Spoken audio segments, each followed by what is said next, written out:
directed Heartbreaks Open, which is playing in Seattle on October 18th. I am Maximilian Davis, and I played the character of Jesus in Heartbreaks Open. Heartbreaks Open is about a man named Jesus, who is a prominent member of the queer community in Seattle.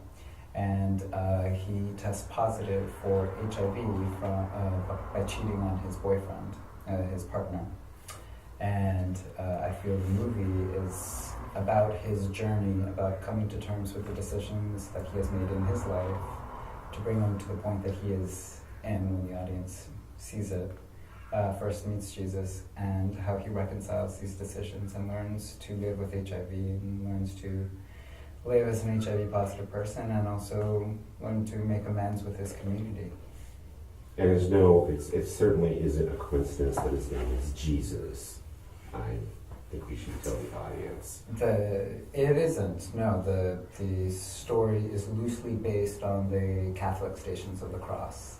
So it is not a coincidence. Basil and I, we wrote a 4-page outline, and we wrote these 4 pages, and it was just a skeleton of a story.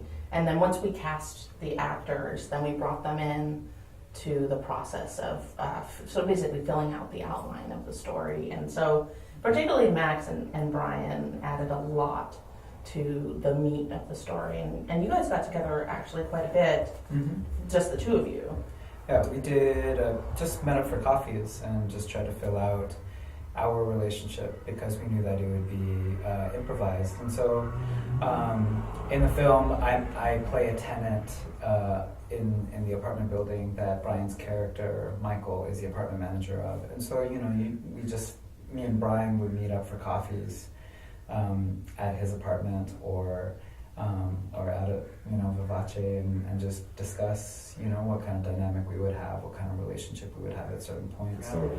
But y'all you planned some lines to say though, in the end, because if there were certain scenes where something needed to happen. Right. A certain line needed to be said, or it was just a great line. It would be a cue, yeah. So you had certain lines that would be cues to move into basically what we needed to happen for the scene. Yeah. But y'all wrote those lines. We didn't write, the writers didn't write the lines. The actors in a way, wrote it's their really a lines. lot like Robert Altman used to make his films, where there was an outline, and then the actors, bring it. Not all of his films, but a lot of the films like Nashville and so on, where the actors brought a lot to the table, and doesn't really.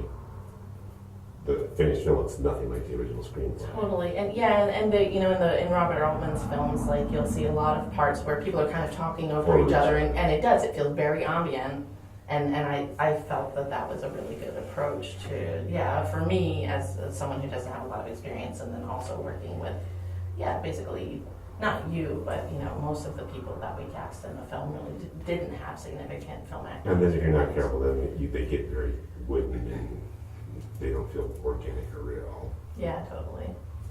I, at the end of the day, really think that is the backbone of the film, was the support that we did receive from the gay and queer community, Seattle, Vancouver, just the queer community in the Northwest in general. What really is what got this project done and really allowed it to be done.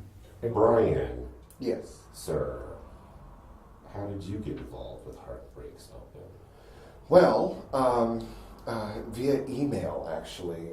Basil sent an email to the sisters requesting, the sisters be willing to have a meeting with him to talk about this film idea. And he wanted to have a sister character in the film, and he wanted to be able to do that. He wanted to make sure the sisters were behind that, and only wanted to cast a sister in A real sister. an actual sister, perpetual indulgence, as the sister in the film. Why did you do that? Did you know sisters in the past, or you just thought, well, that's visually, they're an important part of the community, of course, but also, make a really great visual character in a film. Well, yeah, absolutely, the sisters are just visually exciting, and also, it's, I go to the bars and I go to all these community events, and so while I wasn't really friends with any sisters at that point, I just knew who the sisters were, and also we wanted to make the film be very kind of community oriented because, or being a documentary filmmaker, one of the things we wanted to do was try to get as much of the community involved in the film and to make it really feel like a documentary. And so, so the best way to do that was getting getting people who were actually in those roles. So, for example, we did a testing scene in Gay City, and we wanted someone who is a tester at Gay City to be involved. Lifelong AIDS Alliance, Mom's Pharmacy, all those people, we wanted them to be involved. But we wanted the sisters to have a larger role in the film. So when we decided to do that, we were like, well, let's just see if any of the sisters. I mean, we didn't want to cast someone else and have them play a sister because that just seemed inauthentic. Yeah. And also, someone who is not a sister wouldn't really know how to really embody, sisterhoodness. Exactly. And so we wanted to bring in real sisters. So you get this email. So yeah, the sisters get an email. I'm at a meeting, and there was an email read out saying, hey, there's this filmmaker who wants to do a film project and wants to talk to us and has a role for a sister. Anybody want to do it? And your hand immediately shoots up. Actually, my hand didn't go Oh. up. It was other people in the order. They all literally went, "Well, give it to Stella. She loves stuff like that." So I just was like, "Oh, okay, sure." And then I was really excited about it at the same time because secretly inside I was very wanting to jump up out of my chair. You're being demure. But or attempting to be.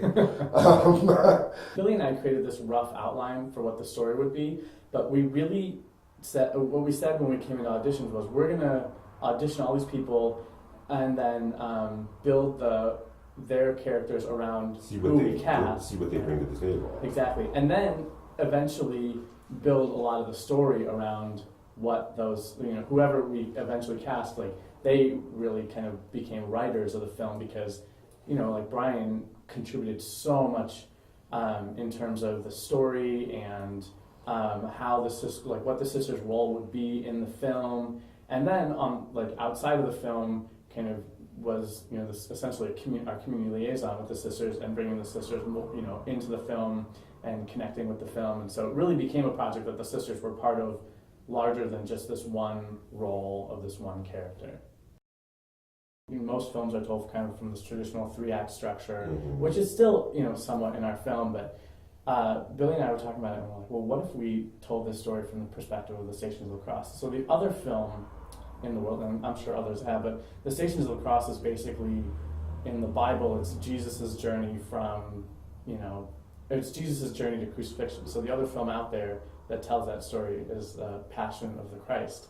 And so we joked in the beginning, well, God, we're going to make this the gay HIV Passion of the Christ, and then less bondage, ironically. Right, totally. I know. Funny how that happens. And then we started to kind of take a serious look and we're like, well, what can we really do this? Can we tell this story and have these religious undertones? And when you watch the film, if we never talked about the Stations of the Cross and our marketing didn't kind of talk about it, then I think you would watch the film and not really get it. It's so subtle in there, but it's still part of it. And really, I wanted to tell the story from that perspective because Catholicism is so ingrained in my upbringing. I thought, well, it'd be great to tell this story of Jesus and this kind of rise to ascension, or of this kind of the ultimate sacrifice in terms of it's his cross. HIV is his cross to bear, as it says on your website. Yeah. And that's another great question: how do we crucify ourselves? And so Jesus, the character in the film, is crucifying himself with all this guilt he has about. Right. Well, he's crucifying himself, but also his. There are people around him crucifying him, and not just because of the HIV, but the circumstances surrounding, him becoming HIV positive, and how, even so far as to how he relays that message to certain people. Every time it's the crucifixion of Jesus Christ within the film is also very, it doesn't just hit on HIV, which I think is pretty great because it's, that's one of the plights that a lot of us who are HIV positive have, is that, you feel, whether or not it's actually coming at you, you feel crucified in 1,000 different directions. Sadly, Sister Carmen Zabech was part of the process of the film.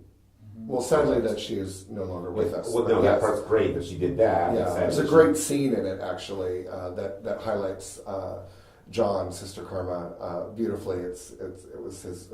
I think it was one of his first like serious type things, and he was very nervous about it, but also very excited. And he actually kept very in touch with you guys. Yeah. You I mean, know, he was a strong part of the film process, and so one of the things that happened is after we finished kind of one of the rough cuts of the film, one of our agreements with the sisters was that we would do a screening for the sisters, and just to make sure that we weren't misrepresenting the sisters, and that if the sisters had any feedback about the film, that we could still make changes before we kind of locked picture.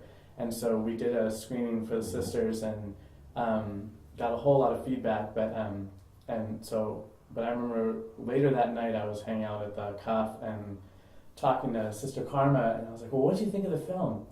And she goes, "Well, it reminded me that I haven't gotten my annual HIV test yet." And I was like, "Well, what else did you think of the film?" And then all of a sudden she went on this whole like kind of philosophical, like emotional kind of process of just talking about all the ways the film affected her. cathartic. Yeah, and so we kept in touch a lot in terms of and Karma was like really kind of helped guide some of our thoughts about the film, like through kind of the last stages of the editing process, which was great. And so we actually just recently re-edited the film to put in a slide at the end, that in memory of Sister Karma. And yeah, that was one of the big things that Basil and Billie really wanted to stay true to was the community here, and that's why we all had such input, was because we all were kind of playing the technical experts, if you will, and even the people we brought in on the outside, when our HIV tester. I remember Louis was Louis. We were talking about a scene and we completely changed it on the fly, because he was like, "This is not something I would do. This is what I would do." And it was like, well, then we're going to do that because we want to be true. So. I want to thank especially John Boucher, because John Boucher was our all-volunteer editor who had to go through just a massive amount of footage to be able to cut this film together, and did an amazing job. Also Alex Kolar, who was our assistant director, played a role in the film, and just like did so much for the film. And I mean, but in general, there was just so many people in Seattle who came together to help make this movie, and we're just really, really excited to bring the film back to Seattle so we could show everybody in this great venue and just, give it the respect that it's due.